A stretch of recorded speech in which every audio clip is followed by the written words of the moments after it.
Okay, hello everyone. Welcome to a Chabura public shiur. Today we have the privilege of having with us Baruch Lev Kelman.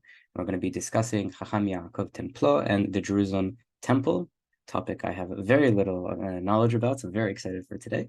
A little bit about our speaker. Baruch Lev is a doctoral fellow at Yeshiva University and rabbinic intern of Congregation Shearith Israel in New York, raised in a mixed Yemenite, Italo-Turkish, and Ashkenazic family. Baruch Lev grew up with the customs and melodies of Western and Eastern Sephardic Jewry. He's the grandson of noted Ladino writer Matilda Cohen Serrano, and he's educated at Yeshivat Ma'ale Adumim, Yeshiva College, and the University of Urbino. Baruch Lev academic interests include the Jerusalem Temple and rabbinic culture in Renaissance Italy.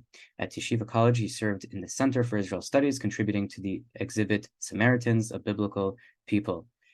It's amazing to have you with us. Thank you so much, everyone, for being here. Thank you so much, everyone who's going to be listening after. And the floor is yours. Thank you. It's a privilege to meet everyone. I understand that we're an international crowd from people from really all over the world, which is really exciting. And through the medium of this magic box, Zoom, we're able to communicate across thousands of miles and time zones. Something that's very special in this particular period. I want to thank the Habura and especially Avi Garson, who invited me to speak. And when I was speaking with Avi before, when we were preparing, we had no idea that the weeks that would follow would bring such turmoil to the Jewish world. But I actually think that maybe we can, in a funny way, draw inspiration from the character we're going to speak about today, a Jew who was born to very in a non-expectant way for a Jew to be born in a very turbulent time in Jewish history, and who, if my thesis is correct, single-handedly, as one individual, changed the way the world views Judaism in at least one respect. This is the Hakham Jacob Judah Leon, or Leao was his Portuguese name. And he is now known as Judah Templo. We'll speak about him in a minute, but we should set the stage first to try to understand what it was that he accomplished in his lifetime and why this individual became, and this is objectively, I think, can be said to be true, the most famous Jew in Europe in the 17th century. The most famous Jew that you've never heard of, or maybe you have, but if you haven't, then it'll be new and exciting. And if you have, then hopefully a new lens to look into this fascinating character. I also I like to discuss and meet with people. So if you have a question, you can raise your hand or indicate, and if it could be moderated or something. And then during their sections, I think that would be good places to stop and kind of discuss. And we can look together, examine this idea, and maybe poke holes in my own argument. I don't know, we'll see. But for now, I think we can set the stage. So our stage is actually set 3,000 years ago. So let me share my screen. Okay. Is my screen good, visible? Yep. Okay, great. So this story begins 3,000 years ago in Jerusalem, where King David instructs his son Solomon, in the book of Chronicles it's recorded, to build a temple in Jerusalem, as God had told David that his son would do. And he hands off to Solomon this plan for the temple. We think of Solomon as a master architect. It's actually David who's the architect. David has this scroll of the dimensions of the temple, the book of Chronicles tells us. He passes it on to his son with the admonition, Hakol bichtav miyad Hashem. It is all written in writing by the hand of God, which indicates that he received some kind of prophecy for the temple's dimensions. Alai haskil, and this is the verse in which the temple's blueprint first appears. There is a proto-temple, a tabernacle that's described in Exodus, But the first temple, Solomon's temple, is derived from this Davidic plan, and it's built in Jerusalem. It stands in Jerusalem for about 400 years, give or take. It's destroyed and then is rebuilt approximately 70 years later by the Jews who were exiled to Persia, who have now returned. Babylon and Persia now returned. They rebuild the temple, and within a few centuries, thanks to Herod, the temple is expanded. It becomes the biggest temple in the Roman world due to the mere fact that Jews are monotheists. So there's only one temple that they're going to give their special taxes to, which is the Jerusalem temple. And as we can see in this famous image, which, here we go. Can you see the image? Yeah. This was a splendorous edifice, but it should be noted that this is a model built by Michael Aviona, who was a professor in Israel in the 1960s and 70s and 80s. He was a big professor, and his model is largely just recreated based on text, and it's his imagination. Partly archaeology. What he thinks is indicated by correlate buildings in the Roman world. And this is the image that has spread throughout the world. It's been implanted in our brains. It's all over the internet. You search Jerusalem temple, this image by Michael Aviona pops up. You might see here and there other models of the temple, of the second temple, we call it, from this period of the Roman antiquity. However, generally, that's all you're really looking at in terms of conscious memory, something that looks like this. And this is so widespread that it's taken for granted. However, its origin is not so clear. In fact, the temple as it's presented here is based largely on the Talmud, which is actually crazy if you think about it, because the Talmud is a collection of Jewish traditions, rabbinic traditions, dated to long after the temple is destroyed, and everyone just accepts this floor plan as the fact of what the temple looked like, when in fact other sources seem to contradict this depiction. So for example, Josephus, describing the temple, he has two main temple descriptions, one in a book called Antiquities, which is a book that spans all of Jewish history, and one in a book called The Jewish War, which specifically talks about the war between the Jews and the Romans in the Second Temple period. And he has two descriptions of the temple. One of them might seem to align with the Talmud more, but another one seems to be describing a very different building in one major way. And that, I think, we can go to the next slide, actually, to illustrate. What the Talmud describes are two courtyards that the temple is composed of, two main courtyards, as you can see in this image. So in the top of this courtyard, we have the altar and the sanctuary, the Hechal, which is surrounded by the Azara, the sacrificial precinct. That's where most of the stuff happens in the temple. And then there's in front of it the Ezrat Nashim, the courtyard of the women, so-called for complicated reasons. And this is positioned just east of the sacrificial courtyard, of the priestly courtyard, it's called, the Azara. However, Josephus seems to be describing a building which has concentric courtyards. By concentric, I mean that one precinct envelops another. So if you see on this right image, this is an image prepared by Isaac Newton, who was obsessed with the temple.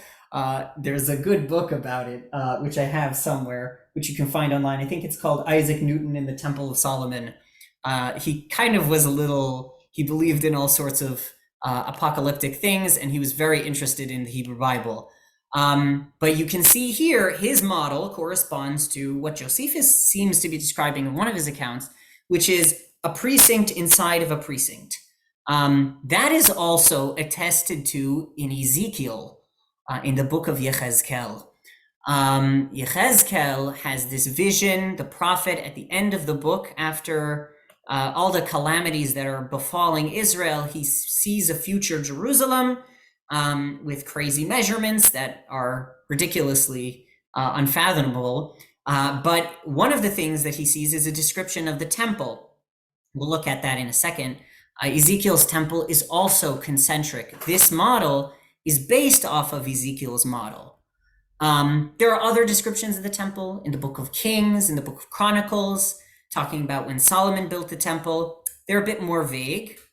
So we'll stop those for now, and we'll go on just to see the main 2 points of conflict, which is the Talmud's description of the temple, which has these parallel courtyards, if you can call them as such, and Ezekiel's format of the temple, which has concentric courtyards. So I see a hand. So let's finish this unit, and then we can hear the question. Let me just briefly describe. Ezekiel comes to his vision, he comes to the Temple Mount, to Jerusalem, and he sees a gate in the east, the easternmost gate of the temple, which would be facing the Mount of Olives.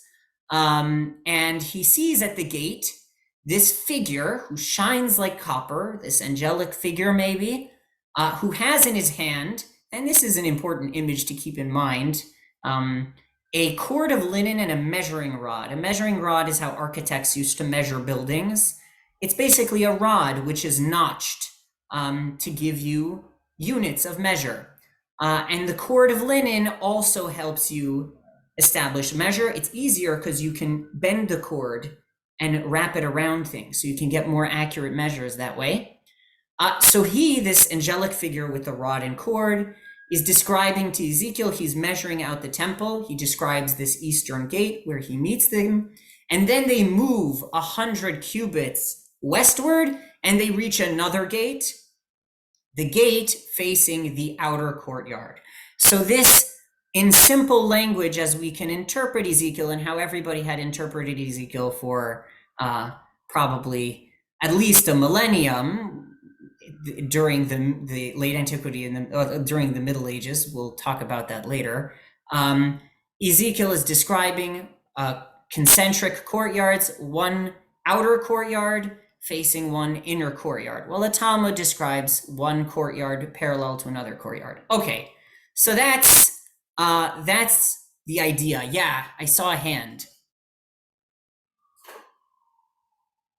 Anyone had a question? Okay, if not, let's continue. So this presented a big problem because you have two contradicting pools of information. There's the biblical pool of information, and add on to that the classical description of Ezekiel, which is describing a temple one way, and then there's the rabbinic pool of information. And this is a big problem for the rabbis because according to the rabbis, the temple is set. It's a plan designed by God. And you can't even add an extra doorway, the Talmud says. Hakol bechtav miad Hashem, they quote this all over the place. It's all written down. Even to add dirt on the floor is considered a isur. It's prohibited because you're adding to God's divine plan. So the rabbis were really stuck in trying to understand Ezekiel. We can look at how they dealt with it quickly. Maimonides is, I think, the most vocal, first person who was very vocal about this. In the beginning of the book called Bet Bechira, the laws of the chosen house, he describes this problem. Basically, he says, Binyan shebana Shlomo mefurash b'melachim. The temple that Solomon built is described in the book of Kings. Binyan ha'atid libanot, the temple which is going to be built in the future, Afal pi shehu katuv b'Yechezkel, even though it's written out in Ezekiel, eno meforash, it's not explained, umevorar, or clear. Meaning, I don't know what to do with Ezekiel. And I'm interpreting that to mean it's a problem because we have the Talmud and Ezekiel makes us uncomfortable. And you see this in even rabbinic stuff nowadays. People cringe by Ezekiel. There are other places where the Talmud says it contradicts the Torah. It's a big issue. But he comes up with an idea. Maybe Anshe Bait Sheni, the people in the second temple, Shebanu et habayit bimei Ezra, when they built the temple in the days of Ezra, Banu ki binyan Shlomo uke'ein dvarim hamforashim b'Yechezkel. Maybe they built it according to what David told Solomon to build, but they spiced it up a little bit with some Ezekielian elements. Now, why is he saying that? He's saying that because the Talmud quotes Ezekiel all over the place for describing things in the temple. But it can't be the Ezekielian model, the Maimonides notes, because the Ezekielian model is concentric. It has to be parallel. So obviously, according to Maimonides, it must be a hybrid. This is actually what we're taught in school. Most of us view there are three distinct temples: the first temple, the second temple, and the third temple, which looks like this. If you buy an art scroll Tanakh, this is what they stick in the back, something looking very similar to Isaac Newton's model.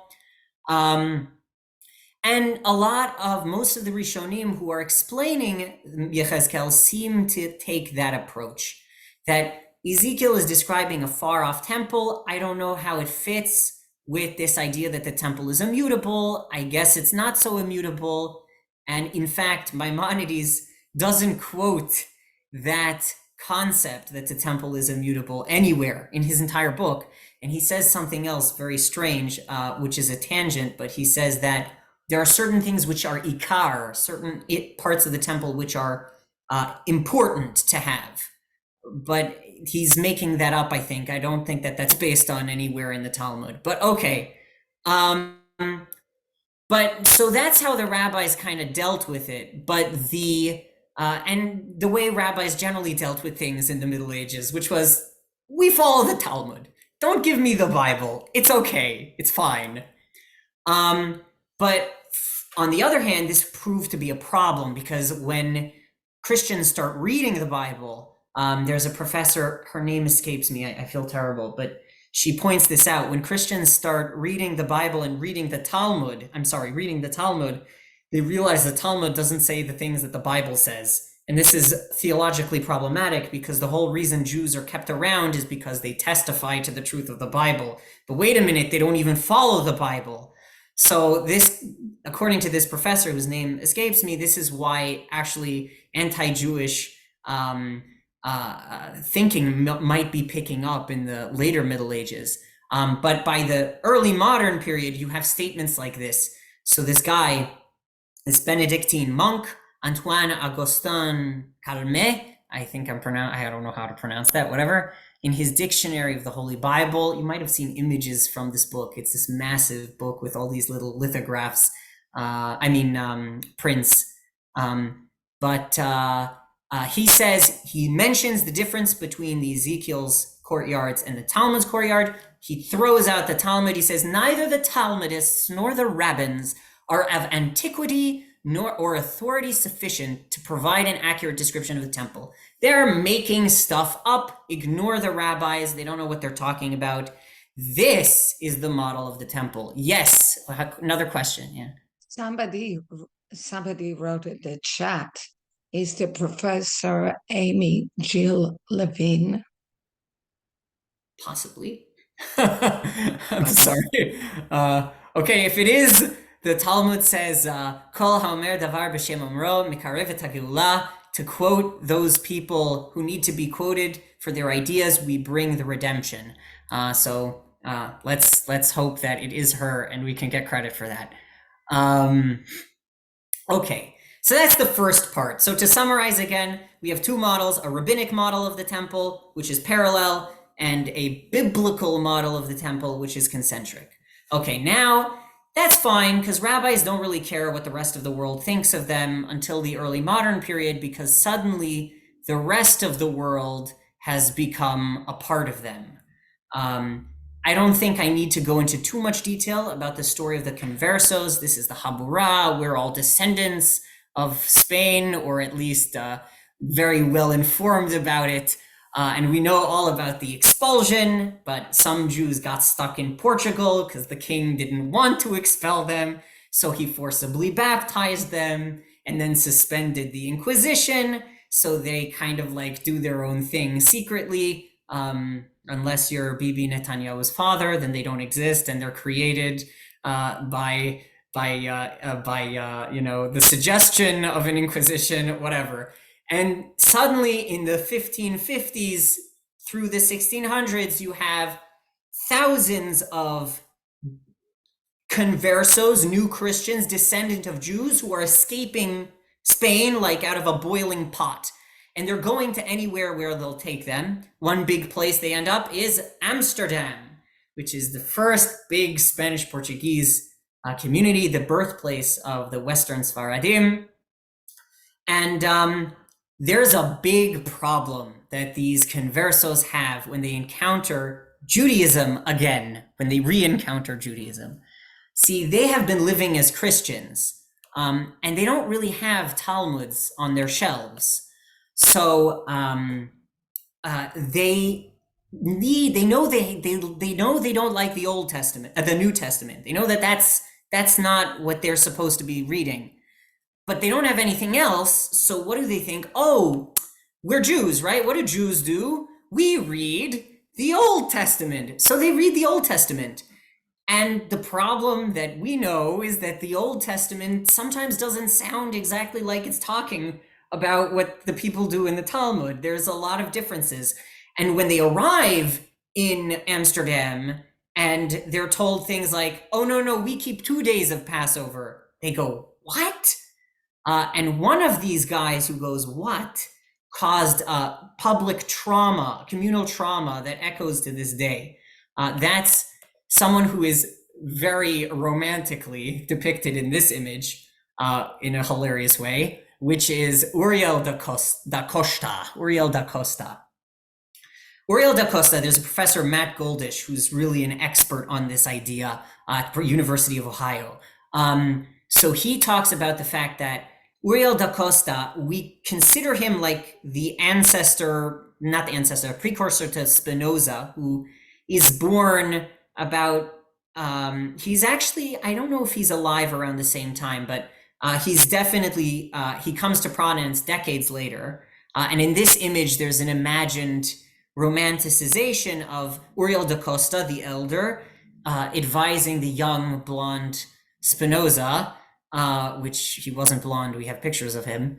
But of course, we have this image in our head that they're somehow heretics, related, they're the same person, but they're not the same person. Uriel da Costa is not a heretic. He would call himself, in the traditional sense, he would actually call himself the only non-heretic. He calls the rabbis heretics because the rabbis violate the Torah. The Torah says Bal Tosif, and you're at oh my gosh, I caught myself. Chatati aviti pishati. Bal Tosif, right? Don't add anything to the Torah in our nice Milra pronunciation. And in fact, he is, here we have 2 days of Yom Tov. How is that possible? So he fights with the rabbis, they excommunicate him. Leone de Modena, the chief rabbi of Venice, gets involved. He feels cut out from the community. He has to apologize in order to get back into the community. There's this horrible scene where they whip him and step on him in this main synagogue. And then a few years later, he shoots himself, just traumatized. So after this incident, the rabbis understood that there's a Matt Goldish, not necessarily this incident, but he writes about the fact that they understand there's a big problem. We have to resolve this discrepancy between the Bible and the Talmud once and for all. And we'll get to, in a bit, how other rabbis resolved it. Actually, let's do it now. I think it'll be less jumping around, will be clearer. So here's a book, for example, by Menashe ben Israel, who became the most famous of Amsterdam's rabbis. Ironically, he was fired and replaced by Judah Templo. We might talk about that later if we have time. From his job teaching in the Talmud Torah, teaching in the cheder, in the teaching the children Torah.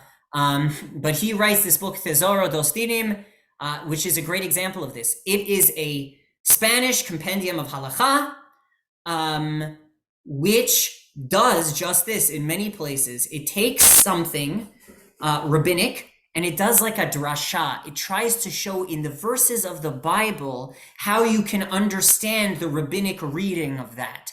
And show you that no, really all of rabbinic tradition is, all of the oral law is in the written law. And that's very important to explain to these conversos who value the Bible above everything else. Okay, into this context, that's end of unit 2. Any questions so far? So, okay.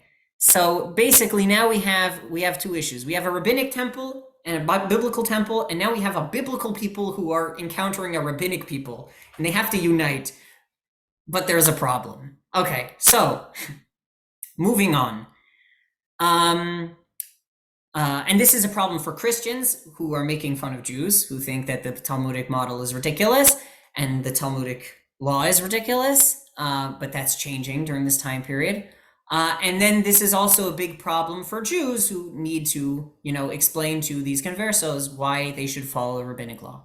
Okay, so now that was very long-winded. I hope you got the main ideas.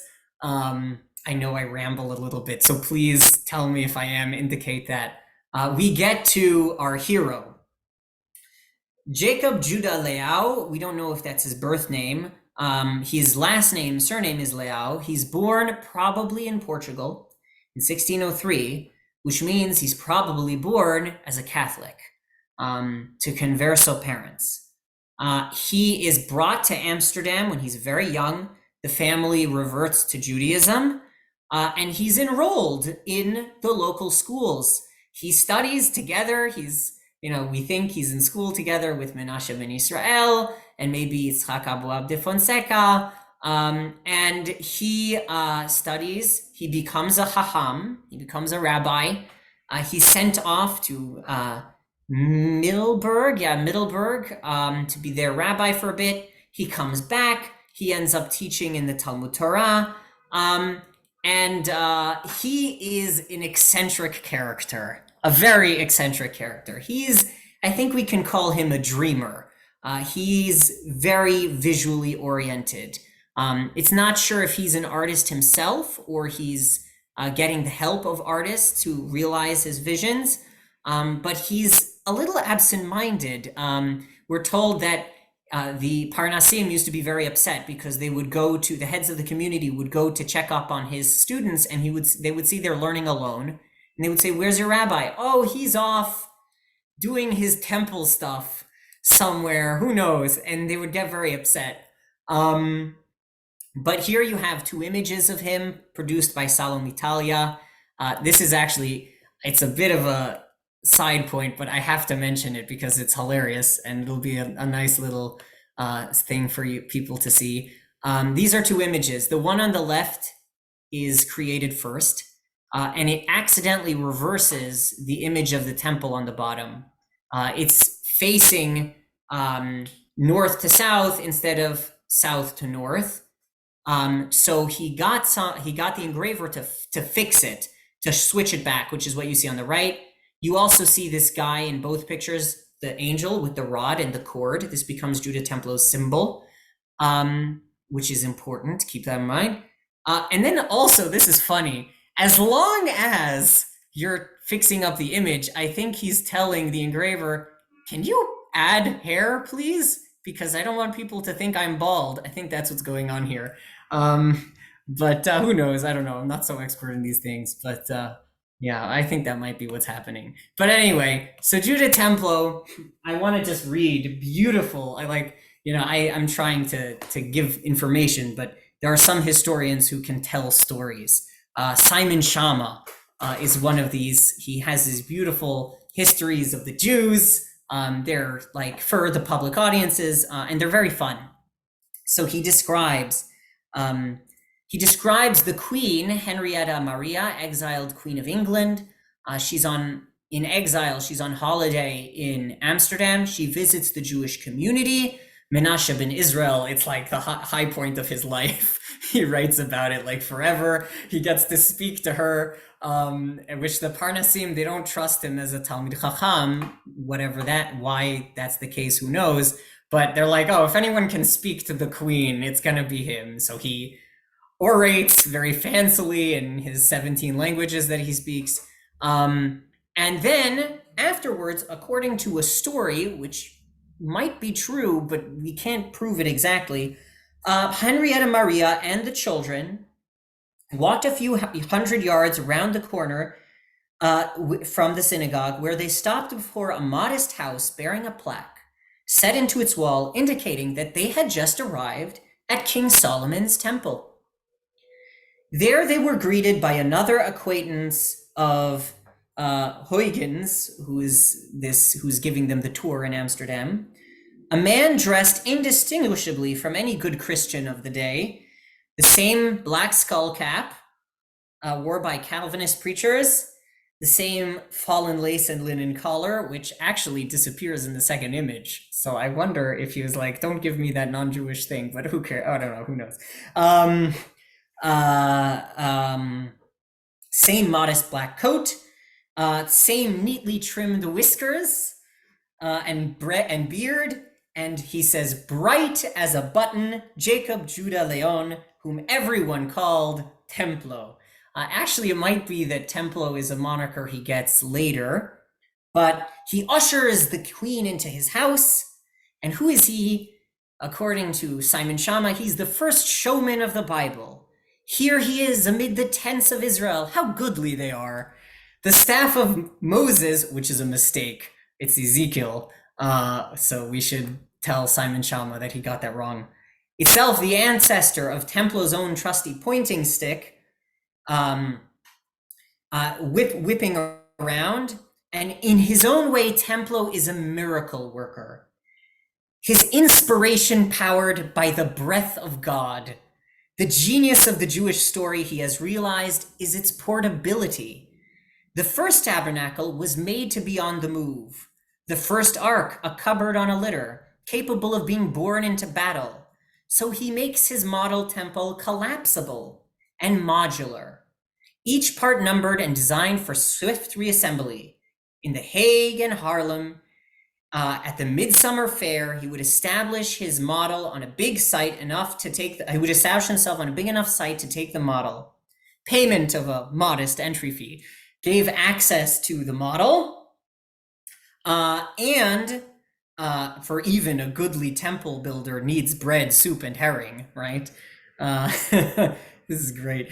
Then as a bonus attraction, he would set out the accompanying fixtures, the 7-branch menorah, the showbread table, the Urim Vitumim, and then with a silence prompting little cough, he would begin. This is a beautiful, very imagined, but he's obviously getting at something here, which is this guy we can imagine him maybe as a Raphael, somebody who was inspired and bright-eyed and excited by this obsession, the Temple of Jerusalem. And in fact, what he doesn't say is, and I kind of skipped this part, meaning he describes that he would build a model. So we can see his model of the temple here. This is a reproduction of it. Can everyone see it, or? Yeah, it's kind of blurry. I couldn't get a good one. But you would see the model. The expert of this model was the late Professor Adri Offenberg, who actually recreated it. I have no idea where it is. If anyone can find it, please let me know.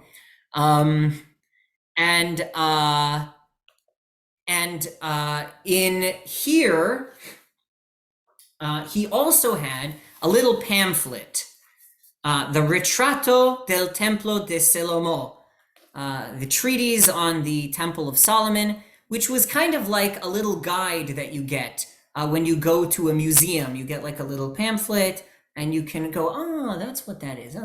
So it's written in Spanish and in Portuguese and in Dutch and in English, and eventually gets to Yiddish, and I think makes its way to German. It's translated in 7 languages. This becomes hugely popular. His model gets exhibited all over the place. And his book is commissioned by all these people who want a translation. Everybody's talking about this Judah Templo. People come to the synagogue because of him.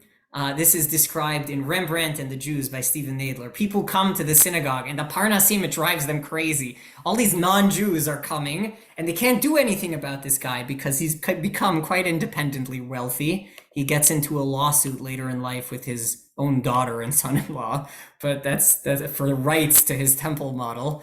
And he's famous now. And in fact, we even have a translation of his piece, and this is the key part, in Hebrew. And this is the most important one that gets overlooked. Okay, end of this unit. I see the chat, maybe in the Amsterdam archives. Well, there are images of it. I actually had the joy to be at the Etz Chaim library in the summer. I know that we have images and prints of it, but Audrey Offenberg, I think, built like a physical model. I'm not sure if that's there. I can ask. I'll ask my friend who is there. But okay, so yeah, so that's this section. Okay, so now where does all this fall in? How do all these independent elements fall together? Again, we have a rabbinic and biblical model. We have a rabbinic and biblical model, with the Christians and Jews are fighting about. Then you have biblical Jews and rabbinic Jews, which are fighting about what's true, what's not true. And now you have this guy who comes on and he displays a model of the temple, and it gets very popular all over the place. Well, note something about Judah Templo's model. Who is he following? Anyone want to shout it out? Is this the biblical model or the rabbinic model? Biblical. It's the rabbinic model. Here you have the Ezrat Nashim in the front and the Azara in the back. It's kind of hard to see in this picture, I'm sorry, but this is the rabbinic model, parallel courtyards. So wait a minute, why are all these Christians obsessed with this guy? He is literally telling them the opposite of everything they knew. Now, this is the period of Hebraism. So there are Christians who are starting to be interested in the Talmud. But I think that that aspect is how Judah Templo communicates the rabbinic model to the Christian world. It's just so prevalent. He brings it everywhere. It's published in these Bibles by these Hebraists who publish Dutch Bibles and have images of it. The Freemasons later claim that he's a Freemason. In the 1700s, they claimed that he was a Freemason, designed their coat of arms, and they have images of this temple all over the place. You can even see some of these buttresses. It's based on an older model of the temple by a guy named Villalpando, but in some Freemason lodges. And I have friends who are Freemasons, and they know Brother Templo, of course. Was he a Freemason? Probably not. But his model is even on display in the 1700s. People are talking about how it's still in London from his trip there, where according to legend, he displayed it at Whitehall before King Charles II. That's how he gets it into the Christian mind. But what about, how is he justifying himself to the Jews? So here's the thing. A lot of people have studied Judah Templo, a lot of very smart people. A lot of them, though, are not necessarily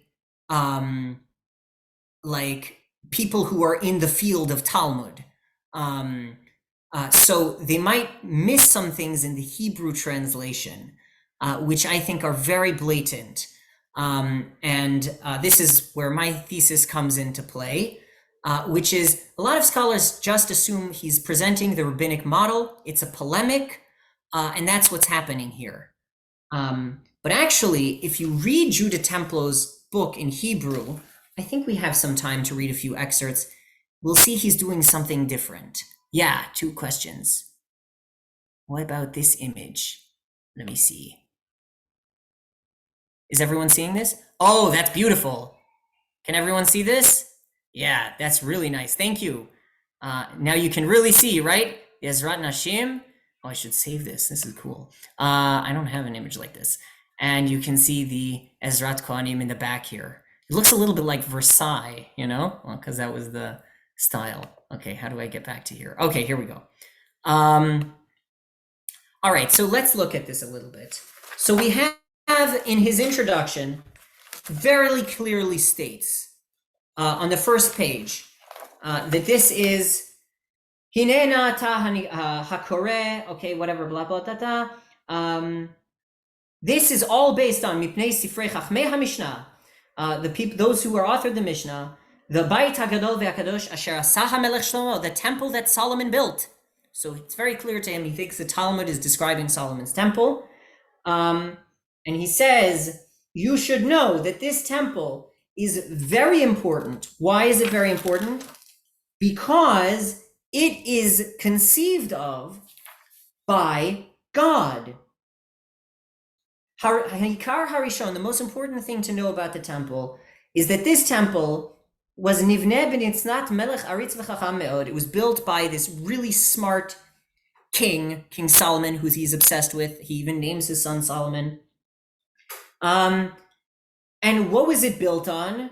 It was built according to Hatavnit Hanatun Lo Me'et Hashem, the model that God gave him. This is the divine plan of the temple, which is what the Talmud says, and what rabbis seem to have forgotten, I think.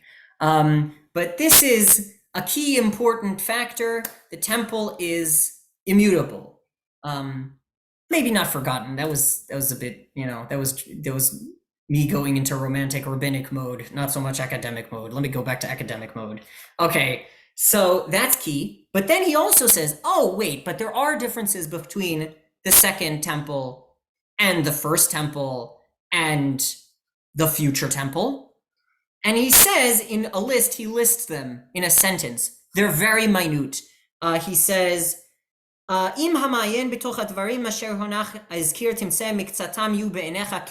some things seem unfamiliar to you, dear reader, and make you frustrated, I love this. No one is frustrated about this. Only you are frustrated about this. Okay, but he's frustrated about it.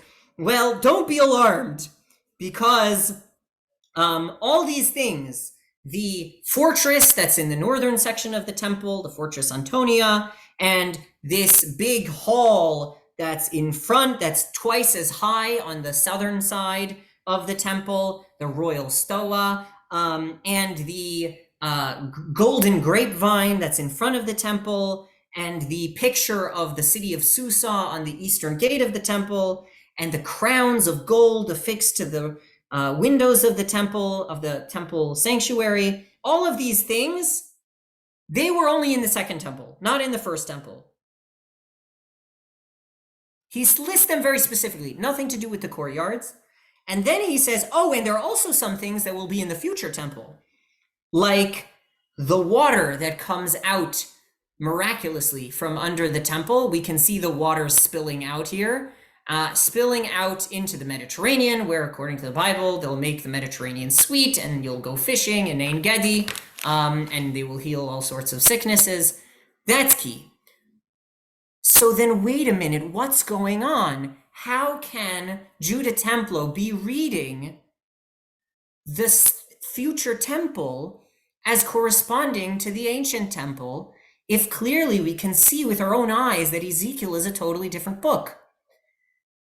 Well, some say that he didn't look at Ezekiel at all. That's not true. He read the Bible. He knows his Bible. He writes, grammatical books. He's read his Bible. Some say he's ignoring it on purpose. He's not ignoring it. You know how he's ignoring it? Because there's one academic who says that. I shouldn't say some. One academic says he's ignoring Ezekiel. But you can see he quotes Ezekiel on every page of this book. But what he does is, with his artist's mind, he reinterprets Ezekiel to fit with the Talmud's model. Just like Menashe ben Israel reinterprets or reinterprets the Bible to contain the oral law. So how does he do this? I was going to look inside, but for time, I think we'll just go ahead and look at the pictures here. This is the standard interpretation of Ezekiel since at least the Middle Ages. You have the sacrificial precinct surrounded by the outer precinct, and then there's the Temple Mount. What Leon does is he's like, oh yeah, there is something that goes around the temple, but that's not the outer precinct. That is the Temple Mount, which even in our picture of Aviona, you can see that's true. The Temple Mount encircles the two precincts. And the gate that's being described in the beginning of Ezekiel is not the gate of the outer precinct in the east, which is 100 cubits before the gate of the inner precinct. Rather, right here and here, you can see my mouse, right? Yeah. Rather, it's the gate of the Temple Mount, which is 100 cubits from the gate of the outer precinct, which has gates that are concentrically encircled by the gates of the Temple Mount. But the Azara, the sacrificial precinct, those gates aren't mentioned in Ezekiel. Oh, how convenient, because those gates are mentioned in the Talmud, while the gates of the Ezrat Nashim are not mentioned in the Talmud. So it corresponds very nicely, and he's able to squeeze it together and create this new interpretation of Ezekiel, which is identical to the Talmudic model, with the outer precinct corresponding to the women's precinct, and the sacrificial precincts corresponding, and the plateau of the Temple Mount corresponding. Okay, here we see Ezekiel, how important Ezekiel is to Templo. Here's the later, I guess, when he gets fancier in life, and he starts, showing off. He has this family crest invented for himself, and this portrait done of him holding the rod and cord, which become his symbol. And he's got his hand on his hip, and he's looking very proud of himself. And as he should be. And what's the influence of Judah Templo? Well, in the Jewish community, something worked because he was revered. The temple, it's called, it's the Temple Joden, right? In Amsterdam, the Esnoga, has a little nod to Judah Templo. You can see that it has these buttresses. There's a scholar, she's so cool. Her name is Laura Lieber. I have to look on my shelf. She talks about Solomonic proportions in Spanish Portuguese synagogues and the Neo-Solomonic order, which is a kind of imagined Solomonic architecture that they can adapt while everyone else is doing Neo-Roman, Neoclassical, they're doing Neo-Solomonic, right? So he's had that impact. But that aspect has been forgotten. But his impact on the rest of the world, I think, endures. I think it's him. I think he changed everybody's mind about what the temple looks like. Not by, presenting good arguments necessarily, but by just propounding, by being the biggest image of the temple. Baruch Spinoza was his student. And in his library, we see a treatise of the book, which Judah Templo published, which is really cool.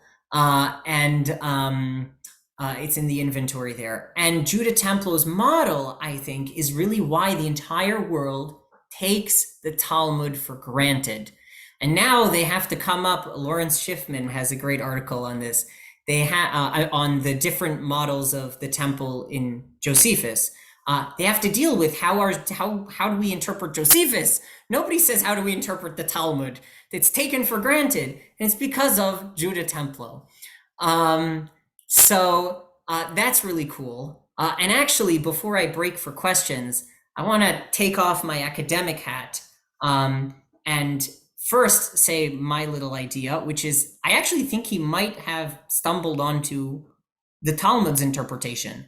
The Talmud describes specifically where Ezekiel contradicts the oral law. It is nothing to do with architecture. And if you read Masechet Migot, it quotes Ezekiel a lot. It says, V'chen atidin lihiyot. Oh, and that's how they will be in the future. That might be where Maimonides got his idea that Ezekiel is describing a future temple. But that's because Ezekiel is describing a future temple. Not necessarily that the shape of the temple will change. So that's why the Talmud goes out of its way to say that. I don't know, maybe, who knows? That's one aspect. But then the other aspect, which I think is a meaningful thing for us to talk about today, is just this idea that, we in our time, we see a lot of people doing hasbara, people who stand up for the state of Israel and try to correct. And a lot of people say, hasbara, why do we need it? You're wasting time. You're falling on deaf ears. Nobody wants to hear your explanation about why Hamas is not telling the truth, why Israel is telling the truth, or whatever, and what's going on in Israel today. But actually, we see that by standing up, there are people who are listening. The Queen of Sweden is very interested in Judah Templo's model. The King of England, and England, mind you, I know my Rabbi Meir Soloveitchik, would be very insistent on saying that it's Menashe ben Israel who gets the Jews to England, but maybe Judah Templo played a part. Maybe he's making allies in his trips to England that with the king, which Menashe ben Israel was chilling out with Lord Cromwell, but Judah Templo's got the ear of the king, King Charles. He's got a royal warrant from Charles. Maybe he changed history in that way too. Regardless, he's a figure who has largely been forgotten, and he needs to be remembered because he's so cool. Literally, that's the main reason why. But also because we can see how creative thinking, how standing up for what you believe in, you can really change the world. It's really cool. So, okay, that's my presentation. And I now open up if you have in the next few minutes any questions or comments. Yeah. That was very well presented. We'll take any questions. So if anyone, you can raise your hand, unmute, or write it in the chat box. Are there any other models other than his that try to solve these problems? I don't know. Maybe. I haven't really studied. It really explodes. The good book about this is this book. This is a great book. This is Isaac Newton in the Temple of Solomon. She gets Judah Templo wrong, but she presents all of the Christian kind of interpretations. But it really seems like there were rabbinists, like there was this one guy, Constantin l'Empereur, and there were biblicists, and these were two things. At some point, it becomes common to think that the Second Temple and the Third Temple look different. I don't know how that happens. I don't know if that's directly from Maimonides, but that's, I think, the most common interpretation today. There's also the Temple Scroll in the Qumran caves. Okay, that's another thing. But yeah, I'm not sure if there are any models that try to explicitly read Ezekiel rabbinically. I don't think so. And in fact, I think I discovered that that's what Judah Templo was doing. I don't think people interpreted him that way either. But unless I'm mistaken, there might be, I don't know. I mean, I'm sure in the past 400 years, somebody has, written on it. But I'm also very limited by like my lack of Dutch at the moment. But yeah. Okay, and that's really, I just think it's so cool that regardless of whether he's right or wrong, how loud his voice became, and how big an impact he had. Oh yeah, Gloria, you're on mute. Gloria, you're on mute. You have to unmute.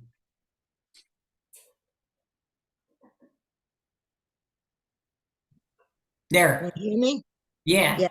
Yeah. I was wondering about his name. Did he assume the name Templo? No, he or did didn't. other people give? Yeah, Other it was people given gave it to him him because of. Yeah, he was called Wow. Templo. Oh, that's nice. Which is cute because also kind of like it's Spanish. It just means temple. But he calls himself Leon Hebreus, Leon the Hebrew, and that was in that time period. That's how you differentiated yourself. If you wanted to be, if you notice in some polite European cultures, they say Hebreo or Evraiki, right? They won't say Jew because Jew is kind of like a dirty word. So Yeah. that kind of starts here. People like Menashe ben Israel, they want to be called Hebreus, the Hebrew. That's important for them. But no, I don't think he calls himself Templo. No, but I'm sure if he would have known, he would have loved it. Yeah. Oh, But so it maybe wasn't he during his doesn't. lifetime? I don't think so. It's possible. I don't think so. Yeah.